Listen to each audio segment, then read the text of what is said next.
Es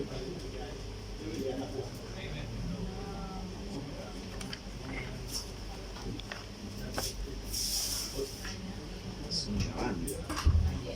Muy bien. Bueno, ¿estamos listas? Después arrancamos. Aguirre. Barbuto. Barraza. Basi. Bastian. Beneventano. Berrueta. Bunahem. Buenem, acá. Ahí está, perfecto. Sí, si lo pronuncio mal, díganme cómo se pronuncia. Cardoso. Caruso. Cascón. Cipra. Cipra no. ¿O sí? No. Circo. Corbera. Crespi Argerich.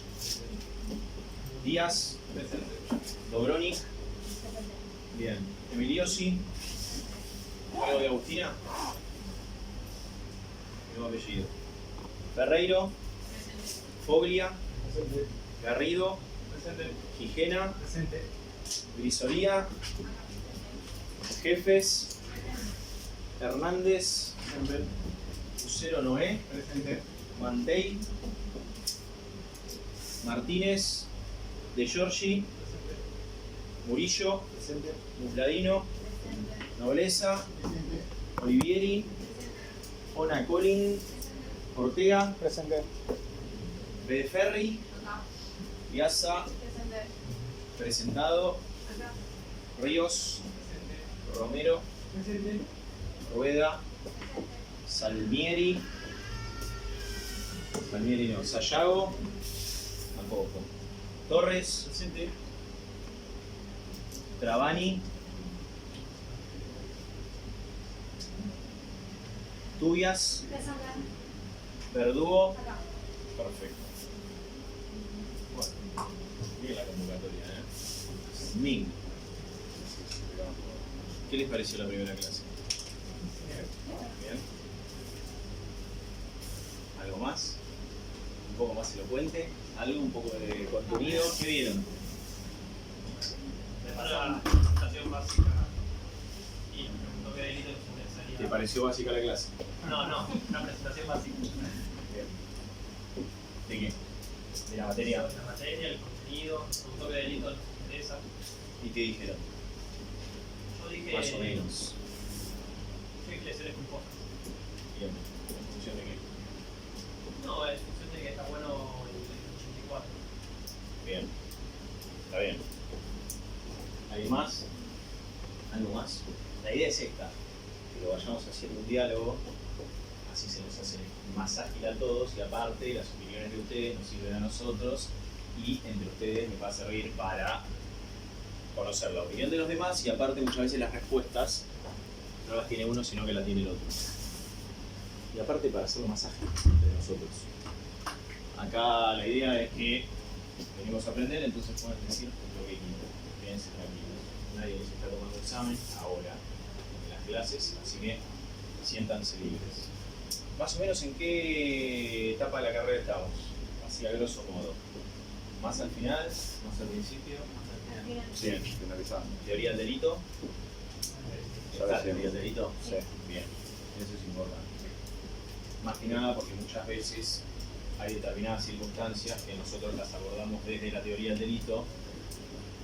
Si bien no le vamos a tomar la teoría del delito, sirve para entender un montón de tipologías. ¿Sí? Bien. Avancemos.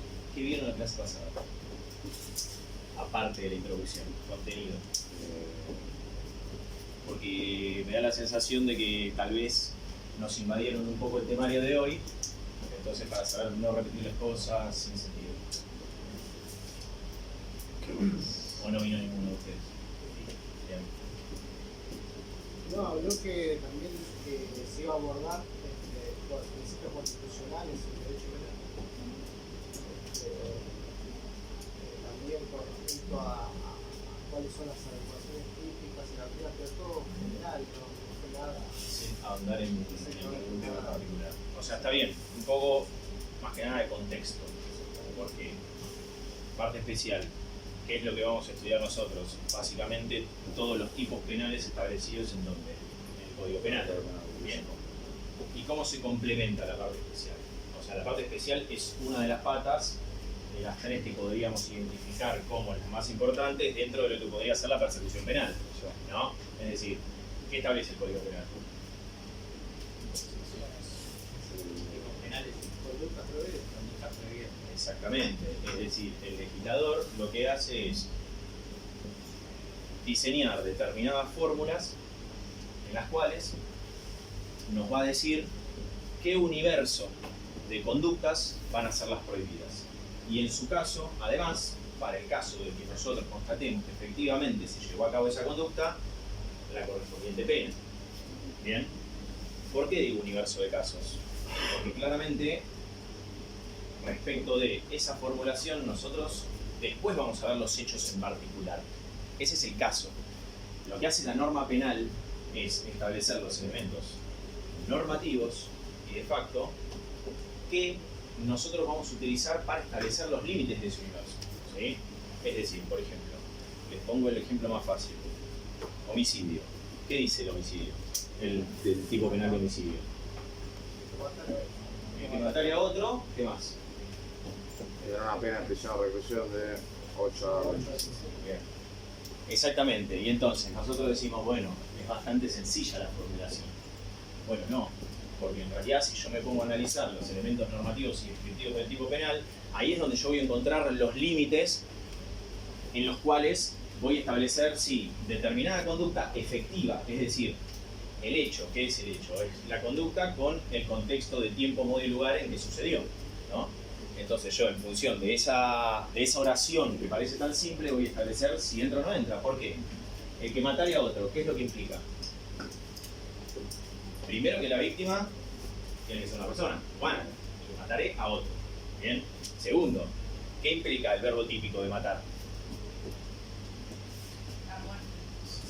Dar muerte. ¿Algún sinónimo? Quitar la vida, ¿verdad? ¿Y desde qué momento consideramos que una persona tiene vida?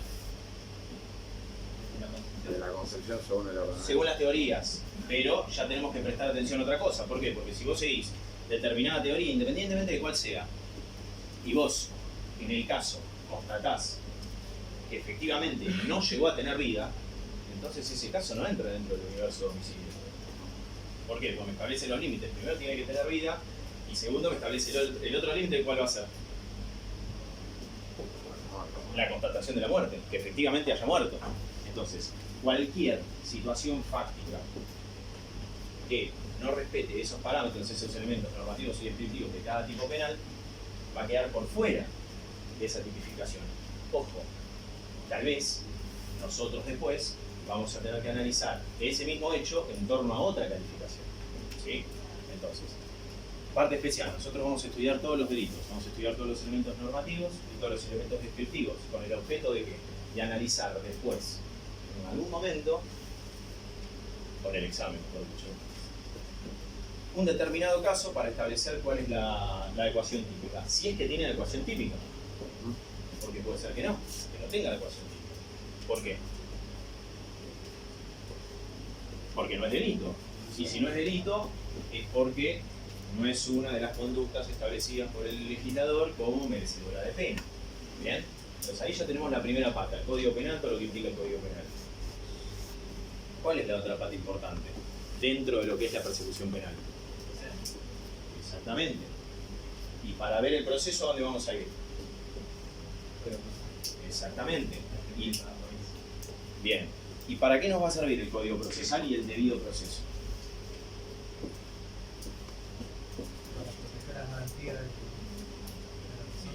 Y ahí ya no solo nos vamos al Código Procesal, sino que tenemos que ir un poquito más arriba. La Constitución. Y un poquito más arriba. Exactamente, lo del 75 inciso 22. No sé, lo nervioso me pone que no se me la puedo.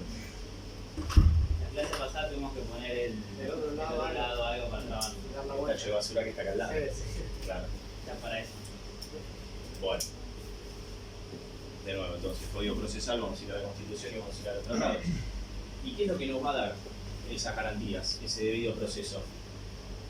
Es precisamente el marco o el escalón donde se va a sustanciar todo ese juicio, esa valoración que vamos a hacer de la adecuación típica o no, para determinar, no nosotros, sino un juez, que va a ser el que va a interpretar ese código penal a la luz del hecho, ¿sí? Y todo eso lo tiene que hacer en miras del debido proceso legal. En el marco de ese debido proceso legal, o de la sustanciación de ese juicio, para evaluar una determinada hipótesis criminal a los efectos de acreditar o descartar si la conducta es una de las prohibidas o no. Y ahí está la tercera pata. Ya sabemos cuáles son las conductas prohibidas, después tenemos el proceso por el cual nosotros vamos a analizar, ¿sí? O que vamos a transcurrir ese juicio para arribar a una condena o absolución. ¿Bien? ¿Y qué me falta en el medio? La metodología. ¿Cuál es la metodología que vamos a utilizar para constatar si un determinado hecho que aconteció de determinada forma es susceptible de reproche penal? Exactamente. Entonces ahí terminamos de relacionar todo. Bien, nosotros acá, particularmente en esta materia, vamos a ver todo lo que tiene que ver con el Código Penal. Aún así, eso está íntimamente vinculado con las garantías que hablamos. Bien, ¿cuáles son las garantías que conocen? Si quieren arranquen de arriba para abajo, me mencionan la de los tratados, después la de la Constitución o al revés. Las más básicas, las que conocemos. Bien, principio de legalidad. ¿Qué establece el principio de legalidad? Fácil, así. Tienen varias formas de describirlo. Que todo tipo tiene que estar una ley escrita, formal, material, Y previa al momento. previa al hecho que Claro, básicamente si nosotros lo queremos llevar a la práctica, lo queremos decir de una forma simple, es que a mí, no a mí, a cualquiera de nosotros, a cualquier habitante de la nación, no pueden perseguirlo por una conducta que no haya sido establecida previamente con su correspondiente pena. Bien. Bárbaro, esa es legalidad, que tiene un montón de principios derivados, ¿no? O implicancias. Y otro más. ¿Cómo? Perfecto. Bien. Nadie puede ser... Bueno, decímelo vos. No te lo quería cortar. No, todo el mundo se considera inocente hasta tanto se muestra lo contrario. Bien.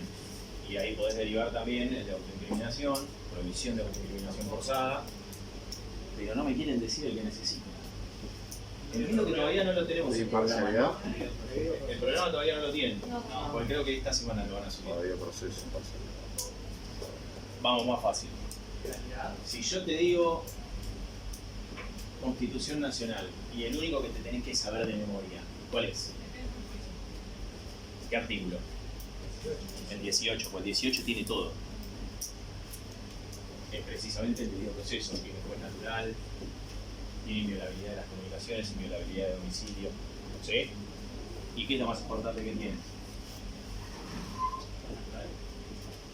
Además del juez natural. Las cárceles serán sanas y limpias para reinserción y no para castigo. Exactamente. Y una vez que ya se saben de memoria el 18, ¿cuál nos falta? ¿Y qué dice el 19? ¿O qué establece? ¿O qué principio derivamos? que todos los actos privados no pueden ser juzgados. O sea, todo lo que no afecta a un tercero, por decirlo de una manera, Principio de reserva. Exacto. ¿Principio de lesividad les suena? Sí. ¿No está en ese también? ¿Por qué? ¿qué es lo que dijiste vos? Que no afecta a un tercero. Perfecto. ¿Y eso qué implica? Es decir, todo lo que no afecte a un tercero está exento de juicio penal o de reproche penal. Y si nosotros eso lo formulamos o le encontramos la consecuencia necesaria, ¿cuál es? Que si con tu acción no afectas un bien jurídico, entonces no debería haber reproche. Y este es el principio de lesividad. Bien, que es lo que vamos a ver hoy, ¿sí? Y el de legalidad lo van a ver el jueves. ¿Qué sabemos del principio de lesividad? ¿Qué les suena? ¿Implicancias? O algún caso en el cual lo hayan visto materializado?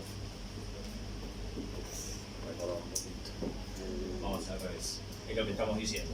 Bueno, por el principio de lesividad, claramente, si no hay un daño, ¿sí?, no es susceptible de reproche penal. ¿Bien? ¿Qué implica que haya un daño? Una afectación a un bien jurídico. Bien, ¿qué son los bienes jurídicos?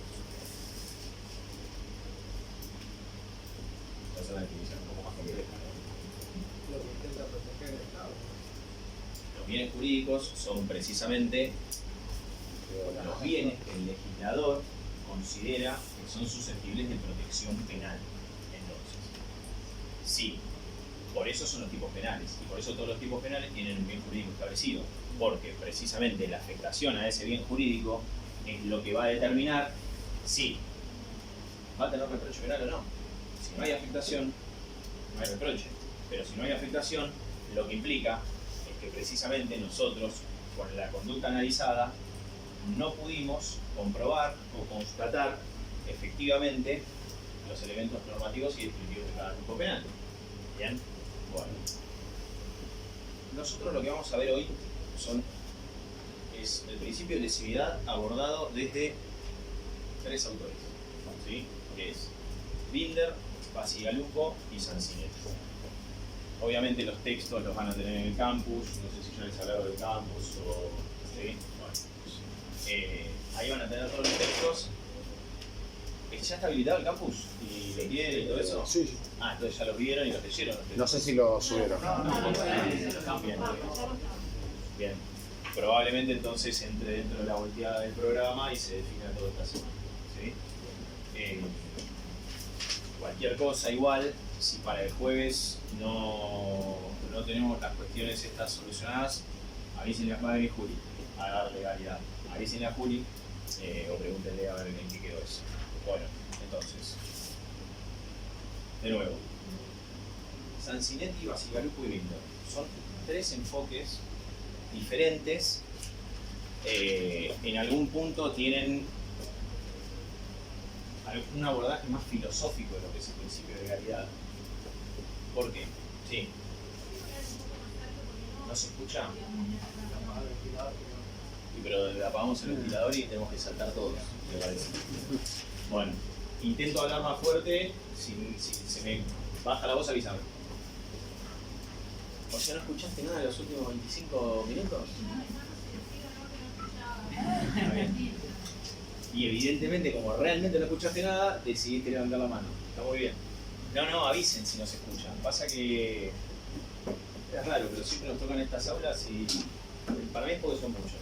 Pero bueno, sigamos. Tiene un abordaje filosófico del principio de legalidad. Por su parte, Sansinetti lo que trata de explicar es que no podemos aceptar que la persecución penal siempre tenga que tener en cuenta a rajatabla el resultado. ¿Sí? Ahora lo vamos a desarrollar bien. Después, los otros dos tienen una visión un tanto más social. ¿Por qué?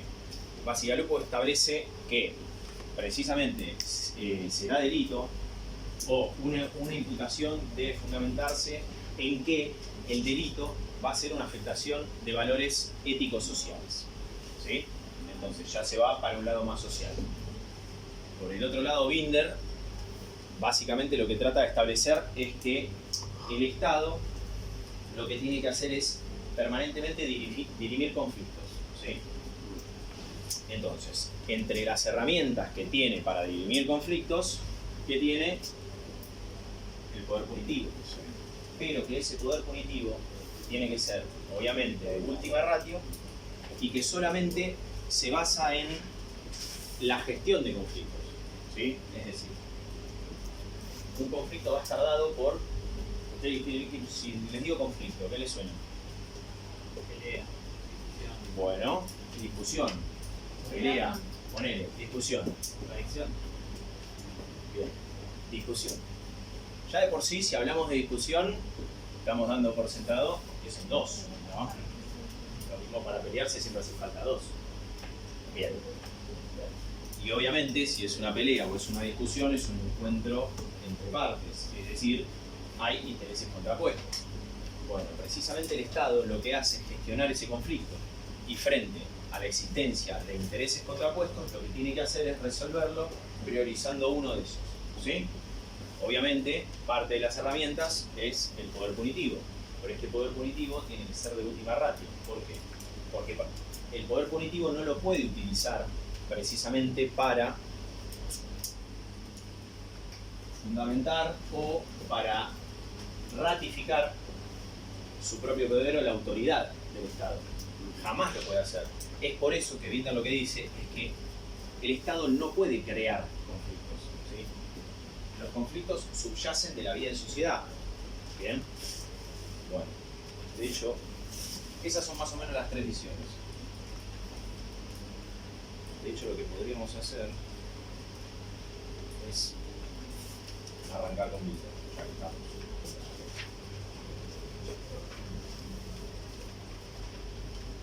Bueno. ¿Tienen calor? Un poquito, ¿no? No soy yo. ¿Cómo? Así hace todo. Y no hace tanto, ¿eh? O sea, cuanto más se debe haber muerto el jueves pasado. ¿Sí o no? Sí, ¿no? Sí. Ja. Bueno, para.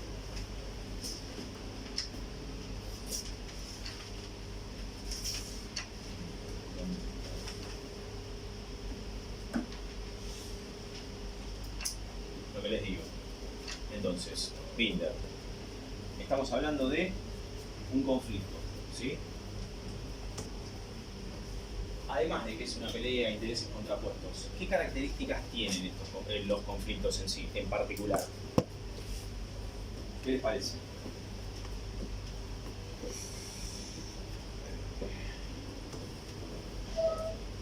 ¿Es un mismo tenor? ¿Cómo? ¿Es un mismo tenor? ¿Qué cosa? El conflicto, una parte y la otra. En cuanto a que sí, ¿por qué? Porque discutan respecto de una determinada cuestión. Bueno, bien, eso está bien. Y de hecho, eso es parte de lo que dice Binder en cuanto a la naturaleza. Que el Estado, en algún punto, en este tren de gestionar conflictos, hay algunos que exceden. ¿Por qué? ¿En qué conflictos no tiene que interceder el Estado? ¿Algún ejemplo, por ejemplo? Siempre desde la órbita penal. Claro. En los que son de instancia privada, En realidad sí interviene. Lo único que tiene es una condición previa, que es que esos delitos sean instados Claro. por la víctima. Acción privada. Sí. Imagínense, es mucho más fácil. A ver. Algún tipo de gusto o robo en familiares, padre, hijo. Bien. Conflictos familiares, independientemente de que sea un hurto o que pueda llegar, ni siquiera tipificándolo. Conflictos familiares, exactamente. Ahí el Estado no entra. Directamente ese conflicto no entra dentro de la órbita de lo que él tiene que gestionar. Lo que sí tiene que tener es un claro sistema para gestionar esos conflictos. Bien. Entonces, dentro de este marco, lo que viene a ser la limitante es precisamente el bien jurídico. El bien jurídico, la teoría del bien jurídico, es lo que va a establecer determinados parámetros a través de los cuales se va a fundamentar el Estado para intervenir o no en determinados conflictos. Entonces, esta teoría, ¿cómo la identifica? La identifica con determinadas manifestaciones. Una de ellas es esto. ¿Cuáles son los conflictos en los cuales va a intervenir y cuáles no? ¿Bien? Después, habla de prioridades. ¿Por qué? Porque no puede intervenir en todos los conflictos de manera indiscriminada por una cuestión lógica. ¿Cuál puede ser? Exactamente. Exactamente. ¿Por qué? Porque el poder punitivo es un recurso limitado. De hecho, a ver, ¿en qué cosas les parece que nosotros podemos ver manifestado el hecho de que el poder punitivo es un recurso limitado?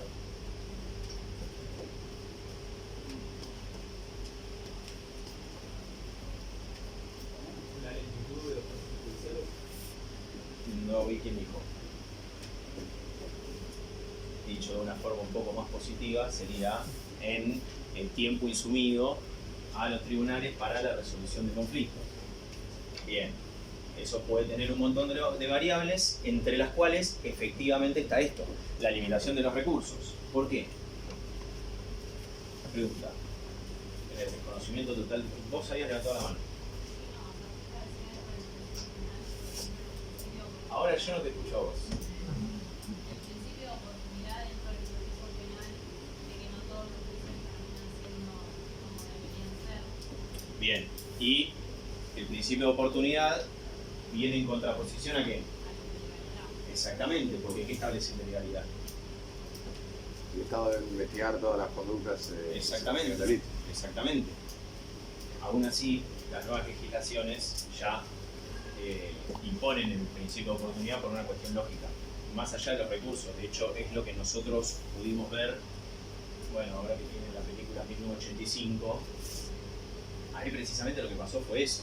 Al momento en que en la Cámara Federal se aboca el juzgamiento de las juntas, quitándole la jurisdicción a la justicia militar, claro, se encontraron con ¿cuántos hechos? 7,5 millones. Entonces, ¿qué fue lo que hicieron? En la famosa causa 13, lo que hicieron fue, bueno, listo, perfecto. Investigamos un determinado grupo de delitos a fondo y una vez que tenían una imputación, es decir, para ponerlo en términos utilitaristas, una persona mató a 10 tipos, ¿no? ¿Qué pena le corresponde? Así, como si nosotros no estudiáramos derecho y estuviéramos en un café y yo les pregunto, este tipo mató 10 personas, ¿qué pena le impondrían? ¿Concurso real o...? ¿Qué pena? Perfecto, y si te digo que mató 35... Exactamente. Entonces, precisamente por el momento en el cual se estaba desarrollando ese juicio, si hubieran hecho la investigación de la totalidad de los hechos, tal vez al día de hoy todavía se seguiría investigando. Por una cuestión lógica de que la estructura de investigación no soporta. De hecho, más allá de eso, lo vemos materializado hoy en día. ¿Alguno trabaja en el juzgado, fiscalía? Demás es, ahí empiezan de a poquito a levantarse la mano. ¿Dónde trabajan? Fiscalía. ¿Fiscalía? UFI de instrucción. ¿UFI de instrucción de dónde? De Liga. Bien. ¿Qué más? Penal convencional de faltas. Penal contra nacional y faltas. Bien. Bien. Fiscalía oral. Bien. Bien. Bueno. ¿Y ustedes desde la experiencia de los juzgados? ¿Qué les parece? ¿Hay recursos? ¿No hay recursos? ¿Y en qué medida? ¿Pocos? ¿Por qué? Si hay un montón de gente como ustedes, fíjate, yo agarré 50 personas, hay como 10 que trabajan en la justicia. Son un montón las denuncias. Sí, hay muchas Bien. cosas y poco personal. Bien. Y aparte, también, por la calidad de esas denuncias. Es decir, esto obviamente va a ir de la mano de qué tipos de delitos nosotros estemos investigando. Está claro eso, ¿no? Pero, supónganse, vieron que generalmente es un dato, no es una opinión. Pero, por ejemplo, ustedes en la tele, ¿qué es lo que mayormente ven? Porque ustedes son parte de la sociedad, todos somos parte de la sociedad. Bueno, ¿qué es lo que se muestra? Homicidios, robos. ¿Y qué más? Robo. Todos los delitos de sangre, eso está claro. Narcotráfico. Corrupción. Básicamente ahí ya estamos hablando de trata de personas, ¿no? Los famosos y calificados que delitos complejos. Bien. ¿Y por qué son delitos complejos? Es decir, si yo les pregunto a ustedes, ¿qué es un delito complejo? ¿Cuáles son los delitos complejos? ¿En qué parte del código está? El delito complejo es en un lado. ¿Por qué? Hay una ley específica de delitos complejos que establece taxativamente estos van a ser considerados delitos complejos. Pero la complejidad de esos delitos o elevar esos tipos penales a la categoría de delitos complejos es precisamente por esto, por la complejidad de la investigación. ¿Sí? Porque ¿qué es lo que implica un delito complejo? Que generalmente se ve materializado en el crimen organizado. Por eso esas frases van todas juntas. Delito complejo y crimen organizado. En todo decimos delito complejo y crimen organizado. ¿Qué implica el crimen organizado? Así. Que tenés muchas partes diferentes que se organizan. La estructura criminal. O sea, tenés demasiadas etapas y... Entonces, etapas, ¿qué? Para las etapas en delito del crimen y para la materialización del engranajes, estratos, como decirlo, o sea, tenés el soldadito, el capo, el general, el estructura. estructura. O sea, estamos hablando de que si nosotros tuviéramos que hablar de una organización criminal, podríamos identificarlo como característico de multiplicidad de personas, ¿sí? Una estructura de roles, división de tareas, ¿sí? Por otro lado, ¿qué es lo más importante que trae a colación que sea un delito complejo? Sí, un pasito más atrás, siguiendo este tren de cuáles son las características. La multiplicidad de hechos. Claro, delito continuado. La multiplicidad de hechos.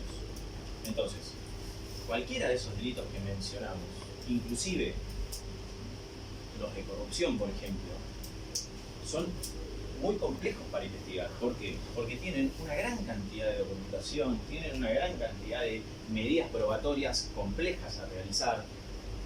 O sea, cualquier causa, por ejemplo, igual lo vamos a ver con los delitos de administración pública. En el marco de una causa de administración pública, investigar una licitación pública, ya estamos hablando de muchos cuerpos de una determinada sede administrativa que con todas las etapas, todos los giros, todas las resoluciones, y además eso lo tenés que comparar con, y aparte, obviamente el juzgado tiene que hacer un peritaje para constatar si efectivamente esa licitación siguió todos los pasos, porque lo diga un abogado no tiene sentido. Obviamente los peritajes en algún punto no son vinculantes, pero es muy complejo, por eso los recursos son limitados. ¿Sí? O sea, esa es una característica que tenemos que tener en cuenta y es precisamente lo que dice Binder. Vos no podés intervenir en todos los conflictos. ¿Sí?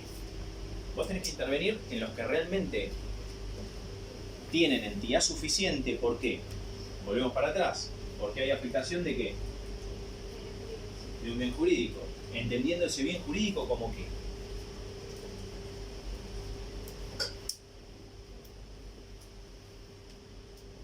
Como aquellos valores de la sociedad a los cuales el legislador le asigna una determinada protección, elevándolos a su calidad de bien jurídico. ¿Sí? Entonces ahí vamos a tener conformado el universo, según Binder, ¿no? Respecto del cual va a intervenir en esos conflictos. Otra característica del conflicto, que dice Binder que es determinante, la existencia de una víctima. ¿Por qué la existencia de una víctima? ¿Qué les parece? Si seguimos con todo este razonamiento en el cual el Estado solo puede intervenir en un determinado conflicto entre partes, intereses contrapuestos, hay una víctima. El Estado siempre tiene que identificar la víctima, porque cuando identifica a la víctima es precisamente cuando tiene legitimidad para intervenir en ese conflicto. Bien. Entonces,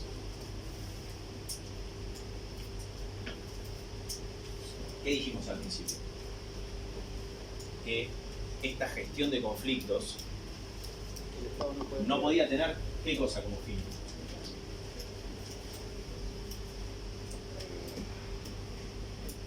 Legitimar la autoridad del Estado. ¿Por qué? Porque no puede usar el poder punitivo precisamente para legitimar su autoridad. ¿Qué implicaría legitimar su autoridad? Imponer una pena solo por el hecho de decir el Estado es el que manda, cuando en realidad no. O sea, sí, de facto, pero digo, no puede utilizar esa herramienta para ratificar su autoridad.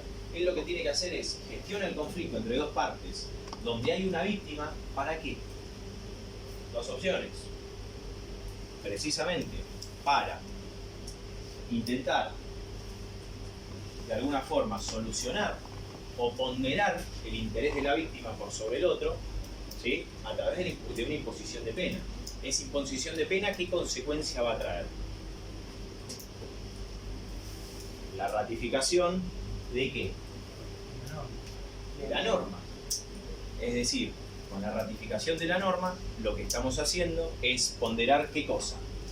El respeto de los bienes jurídicos que nosotros, el legislador, establece como susceptibles de protección. ¿Se entiende todo el razonamiento?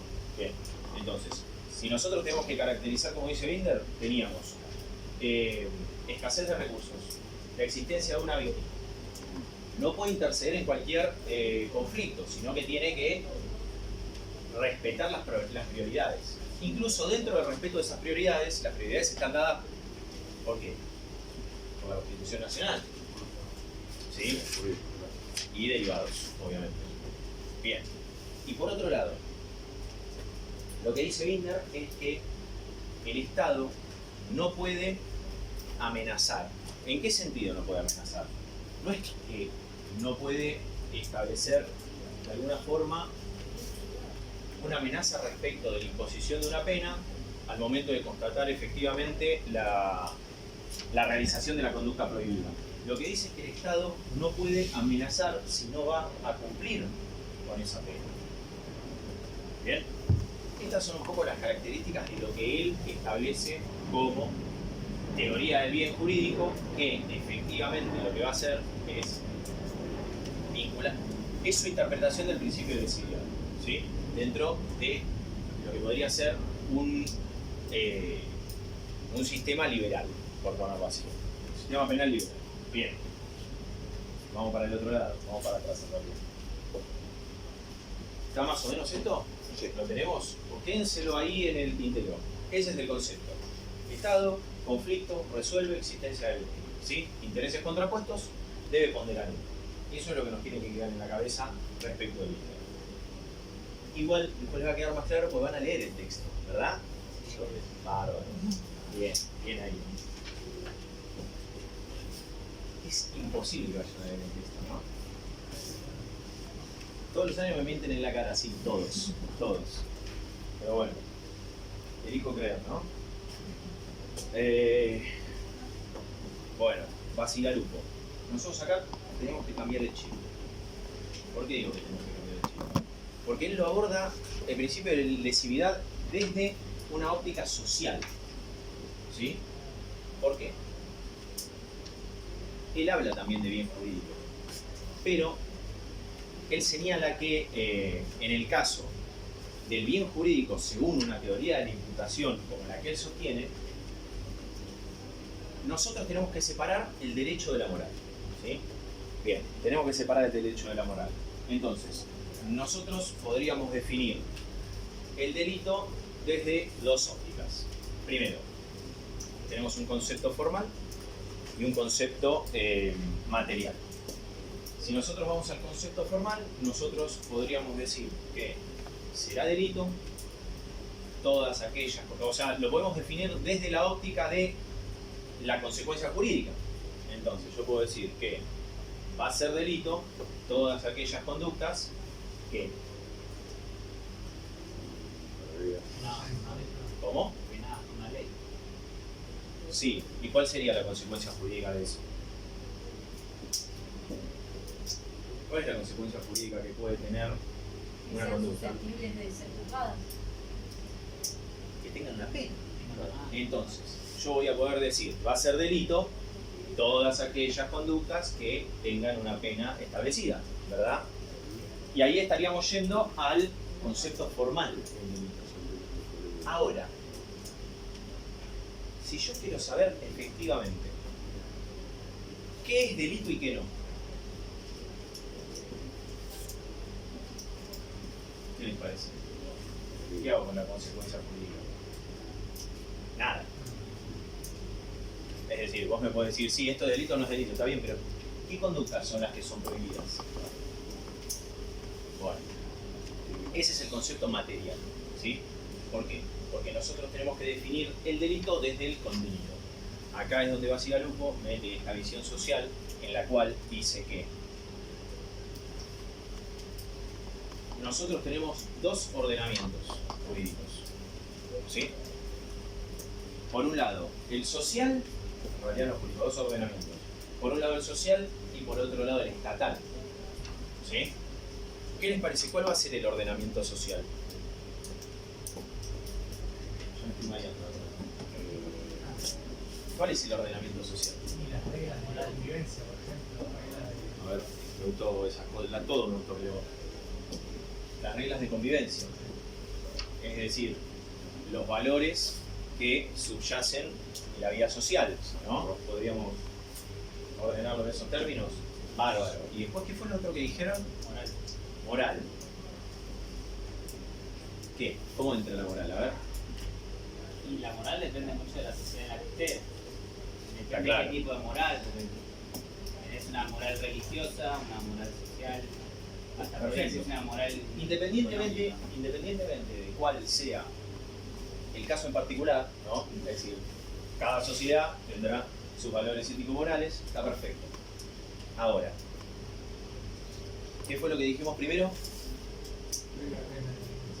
Reglas de convivencia. Entonces, esas reglas de convivencia en algún punto van a estar vinculadas a la moral de esa sociedad, ¿no? Bien. ¿Y qué fue lo que dijimos que Bacigalupo precisamente pretendía? ¿Separar qué cosa? El derecho y la moral. Entonces, ¿cómo hacemos? ¿Por qué? Porque técnicamente nosotros tenemos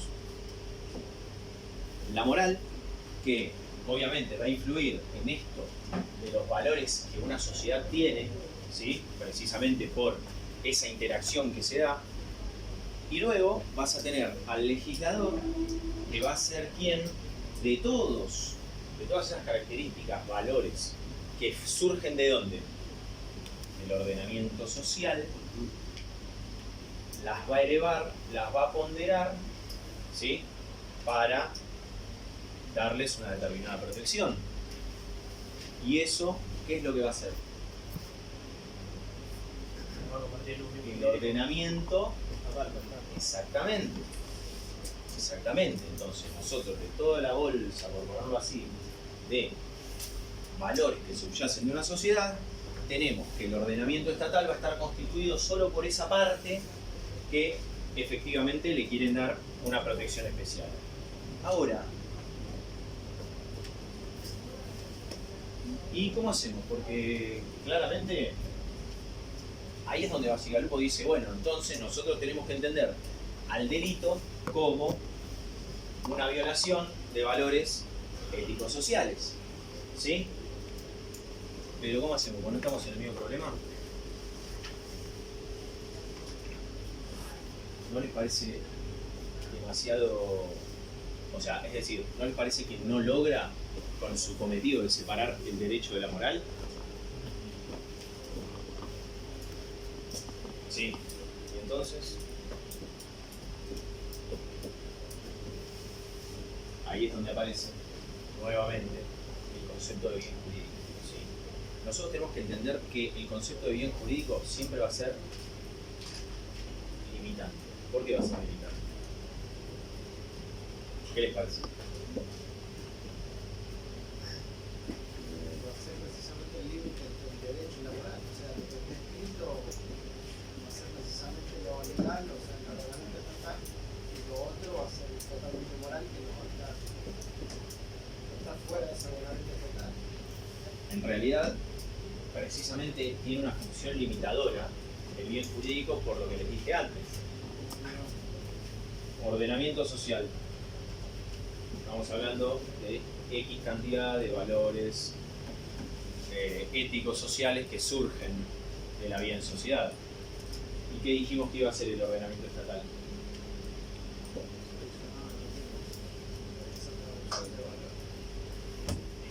El grupo reducido de esa bolsa de valores, ¿con qué característica?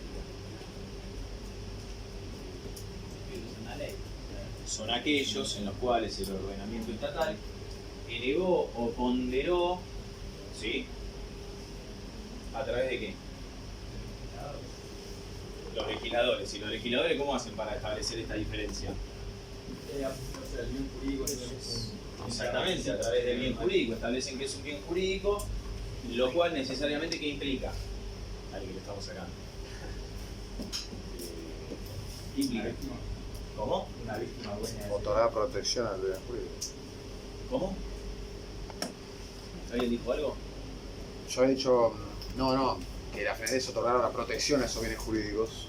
Exactamente. ¿Y qué pasa? ¿Y qué pasa con la lesión de esos bienes jurídicos? Poner una pena. Exactamente. Un reproche. Entonces, No, un reproche. si nosotros teníamos el universo de valores respecto de los cuales establecemos que solo estos van a ser considerados bienes jurídicos y precisamente el delito va a ser la lesión de esos bienes jurídicos. Por eso es limitante. Por eso es limitante el principio de indivisibilidad al establecer que va a ser susceptible de pena, ¿qué cosa? Aquellos valores que el legislador consideró como bienes jurídicos y que tengan una determinada afectación. ¿Se entiende? Sí. ¿Estamos bien en la relación esta? Bueno. A ver. Esto entiendo que me lo van a poder comentar un poco más ustedes que yo. Derecho penal de autor.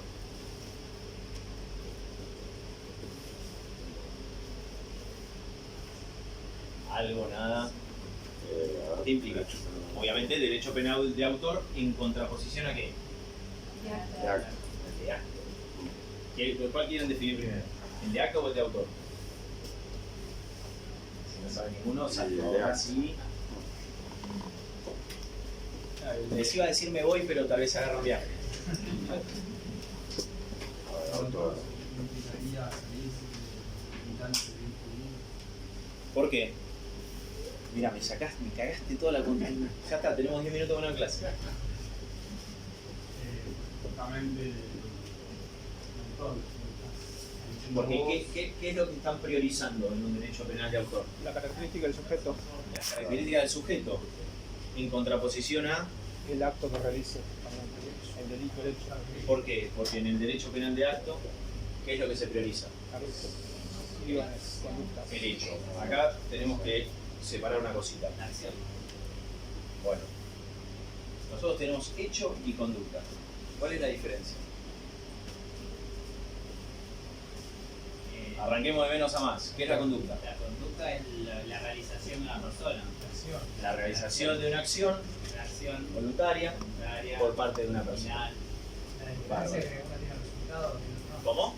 El hecho tiene resultado. Sí, pero por ejemplo, en una causa por tentativa no tenés resultado. ¿Es un hecho? Sí. Exacto. Entonces, una cosa es que yo te diga, te hable de una conducta determinada. La conducta es precisamente la acción que desarrolla la persona. ¿Sí?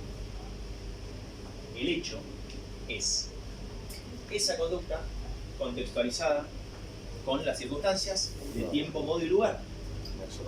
¿Bien? Entonces, cuando nosotros hablamos de hecho, hablamos de todo. Como por ejemplo, ustedes que trabajan, cuando van a hacer el acta de la indagatoria y tienen que redactar el hecho, ¿con qué arrancan? El 15 de tal lado, tal persona que se encontraba vestida de tal forma y estaba parada en un auto en la esquina de la intersección de... Para usar un poco más policial. Así arrancan, porque ese es el hecho. ¿Y cuál es la conducta? Se le imputa el haber... Esa es la conducta, el hecho en todas las circunstancias. Pero nosotros, ¿qué es lo que vamos a juzgar? La conducta de la persona en el marco del hecho, porque las circunstancias son importantes. ¿Por qué? Porque es legítima defensa o no, Porque precisamente, sí, eso sí, porque precisamente, y volviendo al principio de la clase, ahora me paso de gritar. Volviendo al principio de la clase, ¿qué es lo que decíamos? Respecto de la parte especial, de lo que establece el código, de los elementos normativos y descriptivos. Hay que interpretarlos. ¿Por qué? Porque los tipos penales establecen muchas veces determinadas circunstancias o elementos que porque son contextuales, independientemente de qué, de la conducta. ¿Por qué? Porque la conducta, ¿de dónde se deriva? Necesariamente, si nosotros tuviéramos que describir una construcción legislativa de un tipo penal. Si yo les digo, bueno, a ver, tipo penal de homicidio, ¿qué es lo que yo no puedo hacer? ¿Cuál es la conducta prohibida? Matar. Exactamente. Entonces, nosotros la conducta la vamos a derivar del verbo típico. ¿Bien? Ahora, nosotros, para establecer la ecuación típica, no solo vemos el verbo típico, o sí. No, vemos todo el resto de las circunstancias. ¿Bien? ¿Y dónde estábamos, no? Estábamos en derecho penal de autor y de acto. Bien, entonces, es lo que decías, ¿tu nombre? Santiago. Y vos me adelantaste la conclusión. Vos decías que, precisamente, en el derecho penal de autor, voy a hacer un raconto, lo que se pondera o lo que se prioriza son las características del autor. Mientras que en el de acto, lo que se pondera es precisamente la conducta y las circunstancias fácticas que rodearon la ejecución de esa conducta. Bien, ¿y cómo se relaciona esto con el principio de lesividad?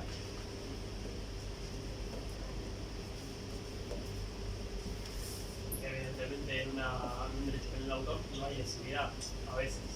O por lo menos no importa. Claro. ¿Por qué? Porque ¿qué es lo que importa? El autor. Las características del autor. Bien. Esta es la forma como la cual básicamente establece el razonamiento. ¿Sí? Bien. Derecho penal de autor. Bueno. ¿Y qué es lo que termina diciendo Basigalupo? Establece, primero, que una teoría de la imputación fundada en la lesión al bien jurídico tutelado se va a dar, si querés, en dos etapas en niveles diferentes. ¿Por qué? Y acá nos volvamos un poquitito a teoría del delito. ¿Qué es lo que estudiamos en teoría del delito? Básicamente es una fórmula, una metodología a través de la cual nosotros lo que hacemos es pasar los hechos a través del tamiz de la teoría del delito para ver si efectivamente del otro lado sale un delito o no, ¿no? Básicamente. Este tamiz son todas las fórmulas que nosotros conocemos a través de la cual vamos constatando si el famoso de elementos, si se constata o no se constata. Bien, ¿cuáles eran las etapas? ¿Se acuerdan? Los estratos. Acción, publicidad, articulicidad y culpabilidad. Perfecto. ¿Y qué es lo que decíamos que eso constituía? Es decir, cuando vos haces el checklist y llegaste y constataste todo y llegaste hasta el final. Eso quiere decir que... Sí, un delito no. Pero chequeaste todo, estaba todo ok. Entonces, ¿qué constataste? Que hay delito. Que hay un delito, sí. Exactamente, bárbaro. Entonces nosotros decíamos la famosa acción típica antijurídica y culpable. ¿Qué es delito? Acción típica antijurídica y culpable. Bárbaro. Y viste cuando te sacaban la culpabilidad, te decían, ¿y esto qué es? ¿Qué era lo que construíamos? El ilícito penal. Exactamente. Acción típica y antijurídica. El ilícito penal. ¿Y qué constatábamos en cada uno de esos estratos? En la acción que existe en el acto, o sea, en la realización, en el tipo, a ver si hay Lo que constatábamos en acción, si mal no recuerdo, era que efectivamente estamos hablando de una acción humana, que no se trata de ¿cómo se llama? De un acto reflejo, etcétera, etcétera, etcétera. Acción humana voluntaria. Cerramos ahí y final. Cerramos ahí, bien, perfecto. ¿Y después qué analizábamos?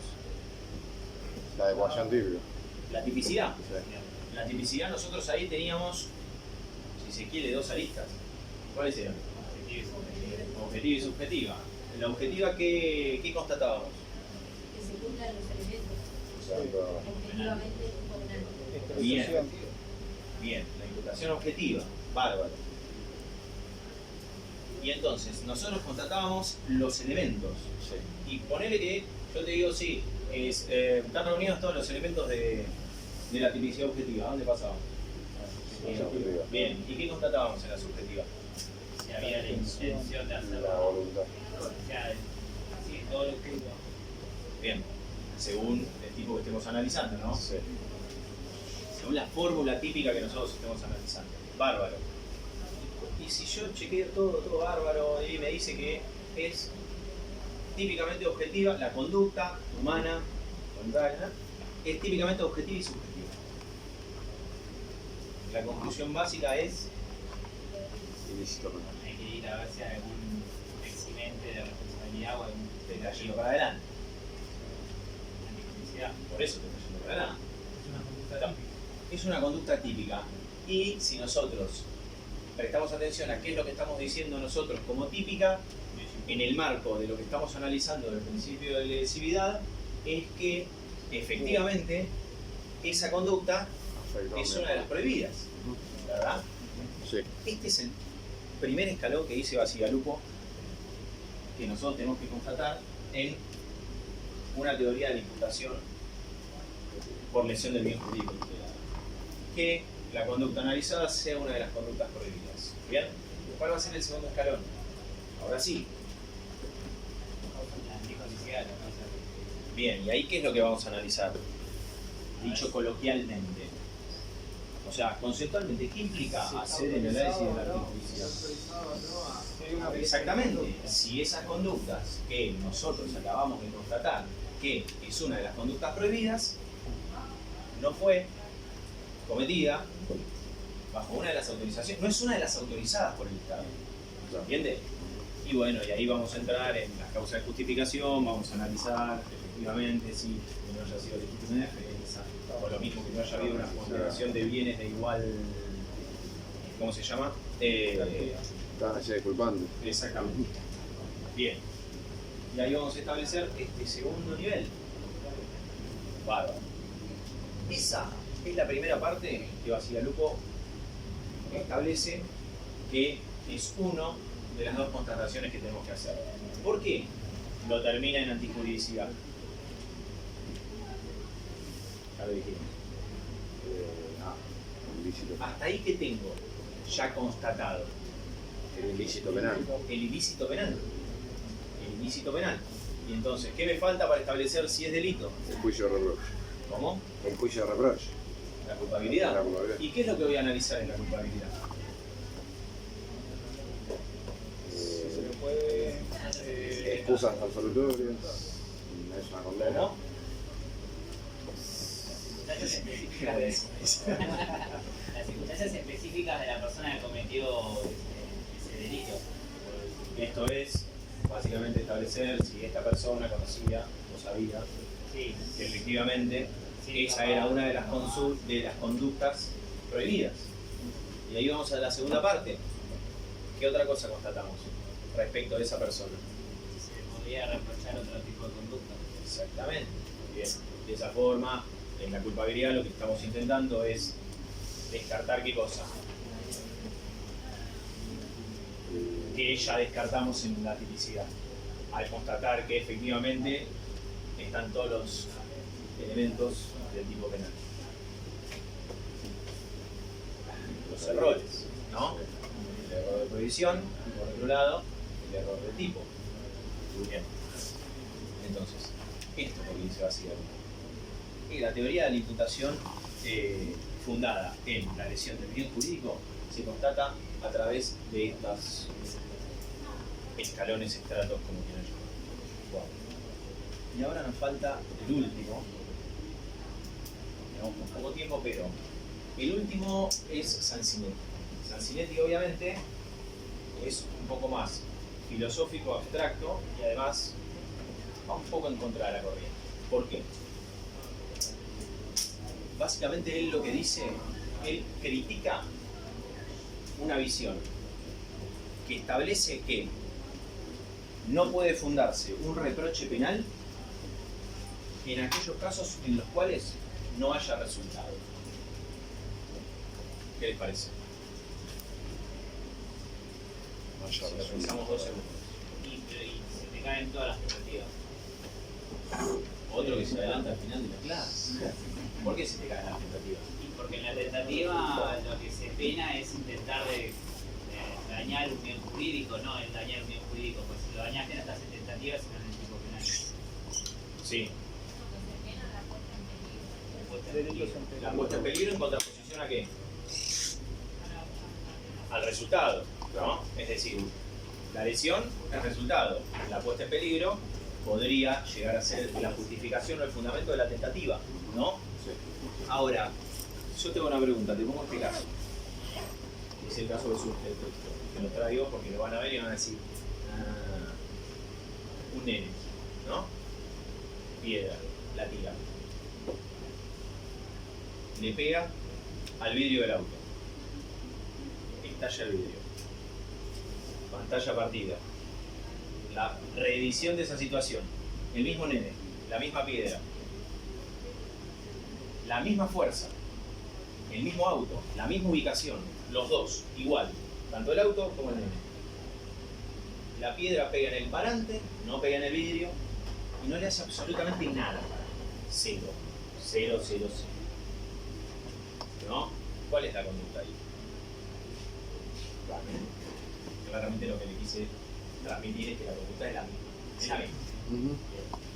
¿Y qué cambia? Efectivamente, el resultado. Y entonces, ¿cómo vamos a justificar el reproche por un lado y en el otro no? La conducta es la misma. Es un buen ejemplo, ¿no? Sí. ¿Por qué? Lo que dice Sansinetti es que en realidad nosotros no tenemos que estar en miras del resultado a los efectos de la imputación, ¿sí? Que obviamente el resultado es un elemento objetivo, ¿sí? Por eso habla de que una teoría de la imputación que se funda en el resultado, lesión del bien jurídico,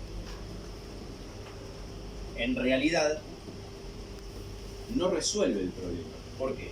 Primero porque tengo la tentativa, ¿sí?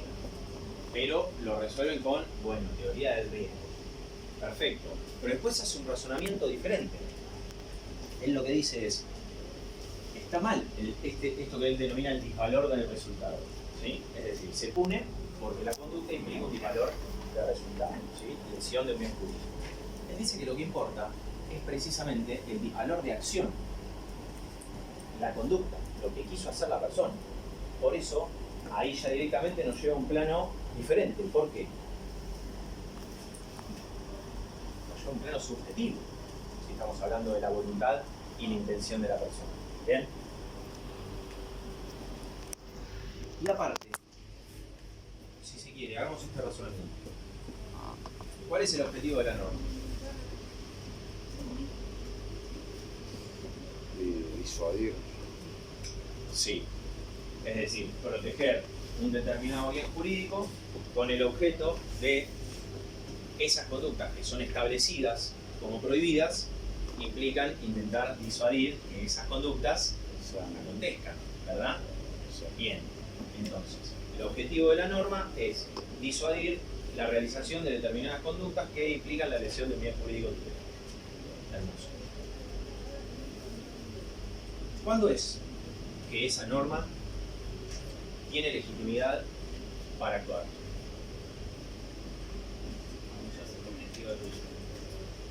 Claro, es decir, cuando el bien jurídico fue lesionado. Entonces, lo que estamos diciendo es que el objetivo de la norma es disuadir la realización de determinada conducta cuando en realidad solo puede tener efecto una vez que ya está afectado. Bien. ¿No es contradictorio? Eso es lo que dice Sansinetti. Es contradictorio poner el foco en el resultado. Lo que hay que hacer es poner el foco en la conducta, en la acción, en el valor de acción, precisamente la voluntad de la persona. ¿Sí? Bien. ¿Y cómo juega esto con el principio de exterioridad?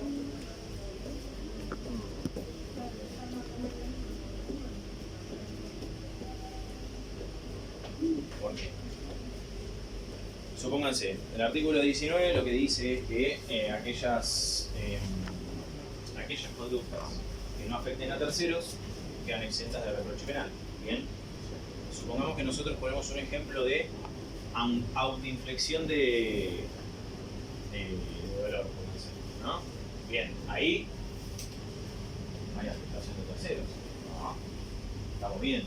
O sea, estamos bien, es una forma de decir, ¿no? Pero, es decir, No hay afectación de terceros, con lo cual no es punible. Bien. ¿Y si afecta a terceros? ¿Qué tipo de afectación? No importa qué tipo de afectación. Afecta a terceros, que es lo único que necesitamos constatar.